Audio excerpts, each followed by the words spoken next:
দুটার দাম চাইছে 14 লাখ টাকা। এটা নিজে হাতে মানুষ করাতে এভাবে সাজায়নি। বছর 4 বছর।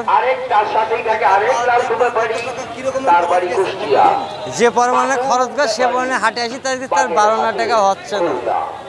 আশাবাদ নিয়ে তো একটা মানুষ যখন একটা জিনিস তৈরি করে তো আশা নিয়েই তৈরি করে। কি নাম রাখছেন এগুলো? বাদশা চিতা, এটা ইউটিউবের লোক এখানে এসে নাম দিয়েছে পিস মাউন্ট। আপনারা তো আর না, জি না। তারা আসলে এটার যে নাম দিয়েছে সেটা থেকে আপনাদের একটু বেচা বিক্রিতে সমস্যা হচ্ছে। সমস্যা কয় লোকজন এই খালি ইউটিউবের লোকজন আসে শুনছে এইভাবে চলে যাচ্ছে এ পর্যন্ত আসে এইভাবে। ওইটার নাম রাজা, এটার নাম সীতা। ইউটিউবাররা কোনটা ইউটিউবাররা ওইটা লাল বেচের মামুন, এটা সীতা লাইলা। সমস্যা লোকজন বলছে যে আসলে আমরা আসলে এগুলা তো আমাদের দেয়া নাম, এটা মালিকের দেয়া নাম, এটা ইউটিউবের দেয়া নাম।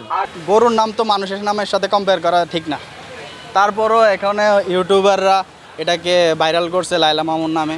হ্যাঁ, অবশ্যই বিষয়টা বিভ্রান্তিকর। আসলে মালিককে জিজ্ঞেস করা উচিত ছিল যে এটার নাম কি। কিন্তু আমাদের এখন ইনফ্লুয়েন্সাররা এটাকে ভাইরাল করার জন্য লাইলা মামুন নাম দিছে। যেহেতু লাইলা মামুনের দুজন টিকটকার আছে, তাদের নাম অনুসারে এটা নামকরণ করছে। আসলে এটা এই জন্য বিভ্রান্তিকর না, এটা ওনার জন্য তো একটা বিব্রতকর ব্যাপার। কারণ মানুষ এসে জিজ্ঞেস করতেছে এটা কি লাইলা মামুন নাকি। এই কারণে আসলে পরিবেশটাও একটু নষ্ট হচ্ছে, মানুষের নাম বিভ্রান্তি করার ছড়ানো হচ্ছে।